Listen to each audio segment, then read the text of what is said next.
Welcome, NMOTSC fans, to the inaugural Coaches Corner here live from Rio Rancho, New Mexico. NMOTSC owner Manny Lucero. I have some guests today, of course, Matthew Aguilar and Richard Tripp, and we're going to be looking at the first week in prep football this week and some of the exciting games we had throughout the state. Some what we could consider upsets, others that we considered expectations. So we will be right back here so we can take a look at all the classes. Thank you.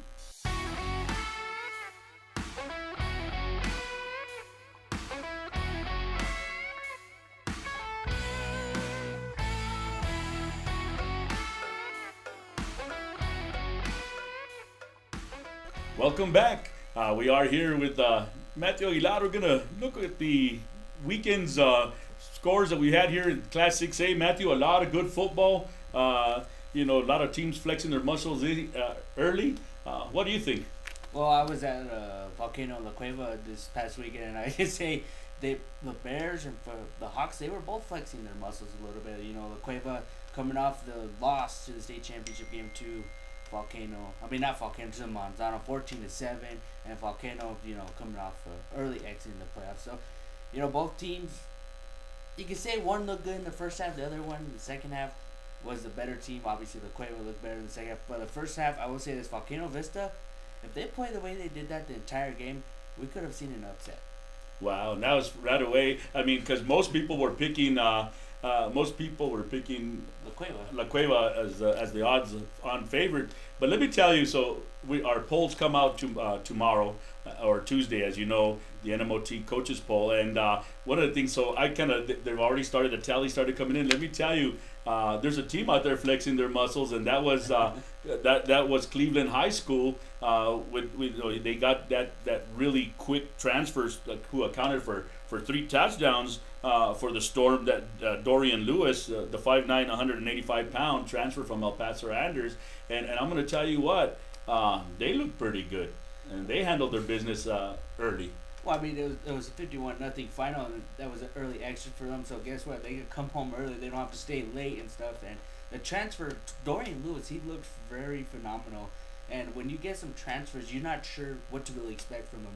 I mean, sometimes they'll be good, and then sometimes, they'll lay an egg that first week because they think they're the best athlete since they're from Texas and the Mexico ball is different. But he didn't look like that at all, and I was very, very impressed with what he did.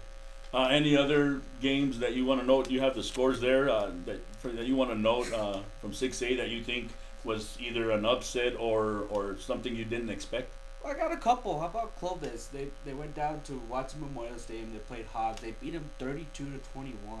And Hobbs, they do have that tradition. It's their second year out of the Aaron Roundhouse era, and Coach Fullerton, I've seen him do some phenomenal things. He's turned around that program, and he's kind of made it in his own version. And I tell you what, they might be a sleeper in Class 2A. And then how about Carlsbad as well? Going down to the Bulldog Bowl, playing the defending champs in Class 5A, winning 28-14. And I'll tell you what, if you can go beat Artesia in Artesia, you're a good team, any class. So you're absolutely right. One team that I don't know if I want to say disappointed in, but certainly surprised was your alma mater, the Rio Rancho Rams. You gonna pick on me or what? But they're usually tougher out of the gate. They did get hit hard by graduation, but I think the coach will get them going. Well, that's all obviously my former alma mater. I was a little bit disappointed in that score as well. But they are mixing in a bunch of young kids. He said this is the first time in a while they're going to play a lot of sophomores, and they do have some new starters in there. Their junior varsity team from last year only lost 1 game. So those guys know how to win, but on a varsity level, it's very different. The speed is a lot faster. You're going against people that are equally matched with you. So, I mean, it's going to take a little bit while for Rio Rancho to get going, but, Coach House and that coaching staff, they will have them ready to go, but obviously they took their lumps. But I mean, they're playing Centennial High School, another team that should be considered for the state championship as well. And absolutely. So I guess that's going to wrap it up for this week in Class 6A. We'll be right back with all the scores. I'll be talking about all the scores here in a little bit, but then we'll be back with Richard Tripp and Matthew, and they're going to look at the 5A, Class 5A.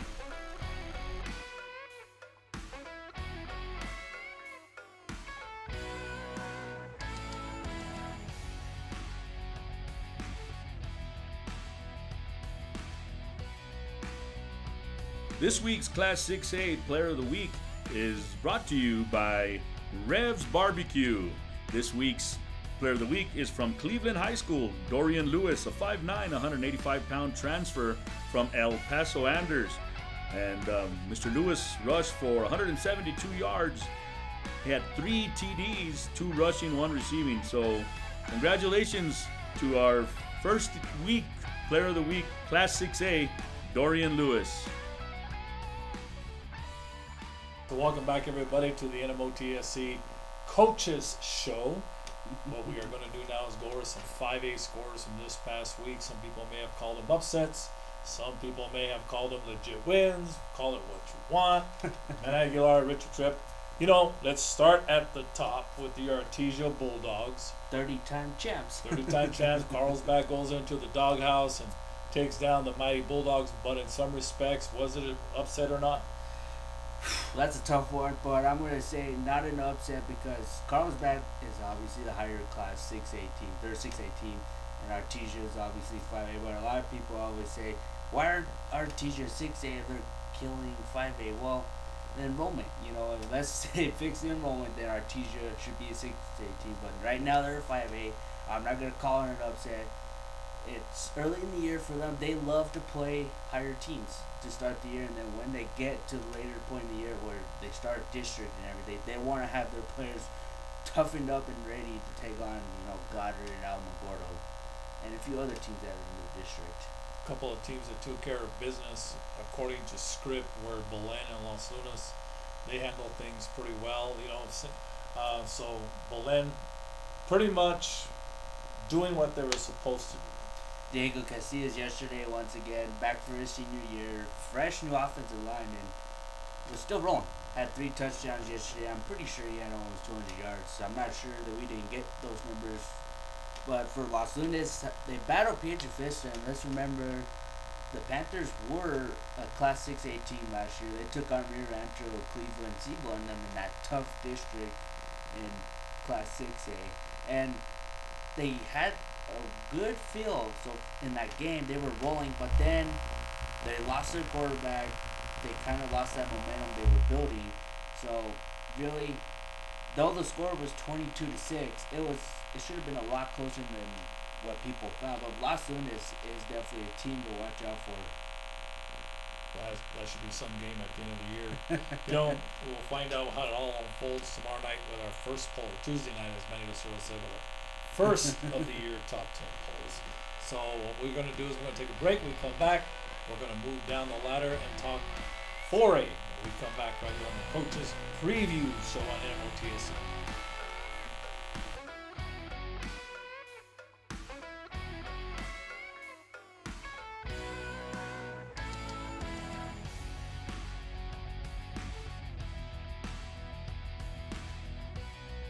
This week's 4A Player of the Week comes to us from Taos High School and is brought to you by Coach's School of Driving. Justin Good, he's a senior quarterback and safety for the Tigers. He had 3 interceptions, 8 tackles, and 2 pass breakups on defense. While on the offensive side of the ball, he went 10 of 13 passing for 164 yards and 2 touchdowns. And rushing, he rushed for 58 yards and a touchdown. Congratulations to the Class 4A Player of the Week, Justin Good. Congratulations to the Class 3A Player of the Week. He is from Las Vegas Robertson.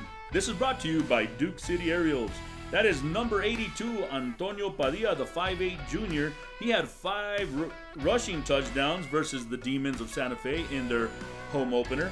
He actually had 137 yards rushing, while he had 103 yards in reception yards. So overall, a 240-yard night for the Cardinal. Ladies and gentlemen, congratulations to the 3A Player of the Week, Antonio Padilla.